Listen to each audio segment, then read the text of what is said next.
बातमी नागपूरमधून आहे। नागपूर शहरातील अनधिकृत मोबाईल टॉवर्सवर कारवाई करण्याची मागणी भाजप आमदार प्रवीण दटकेंनी सभागृहात केली। मोबाईल टॉवर्सच्या माध्यमातून नागपूरमध्ये मोठ्या प्रमाणात अनियमितता आणि नियमभंग होत असल्याचं दटकेंनी म्हटलं।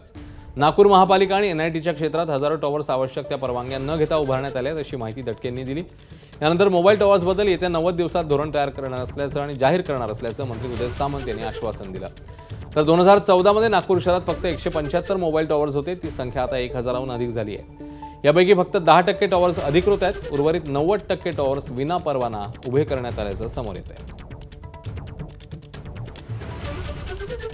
95% टावर इल्लीगल आहे। ज्या बिल्डिंगची बिल्डिंग स्टेबिलिटी नाही अशा याच्यावर बिनधास्त कोणाच्याही परवानग्या नाही, काही कोणाला सोरसुतूक नाही आणि ज्या आपल्या टावर्सकडनं महानगरपालिका टॅक्स वसूल करत होती तो टॅक्सही बंद करून टाकला। 20-20 वर्ष कर भरला नाही, इल्लीगल उभे केले। यांच्यावर आपण 100 पटीने दंड वसूल करणार आहोत का?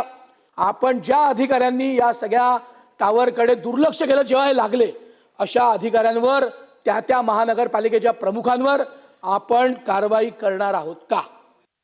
इमारती धोकादायक आहेत असं सांगितल्यानंतर देखील त्याच्यावर टॉवर उभे आहेत, याचा आपल्याला सर्वे करावा लागेल। या लक्षवेधीच्या निमित्तानं निदान महाराष्ट्र सरकार प्रत्येक शहरामध्ये नगरपालिकांमध्ये हे टॉवर असे किती आहेत याचं सर्वेक्षण पुढच्या 90 दिवसामध्ये करेल, हे देखील निर्देश दिले जातील। परंतु याच्यासाठी IT प्रधान सचिवांनी पत्र का काढलं हा जो कळीचा मुद्दा आहे, त्याच्यासाठी देखील सेंट्रल गव्हर्नमेंटकडनं मार्गदर्शन पुन्हा एकदा मागवलं जाईल आणि सेंट्रल गव्हर्नमेंटच्या मार्गदर्शनाखाली जर हे पत्र काढलेलं नसेल तर त्याच्यामध्ये सुधारणा करण्यात येईल आणि त्याच्या पुढची स्टेप की जी शासनाची टॉवर पॉलिसी नाही ती आपल्याला कशा पद्धतीनं सकारात्मक करता येईल यासाठी शासन पाऊल उचलेल। ABP माझा, उघडा डोळे बघा नीट।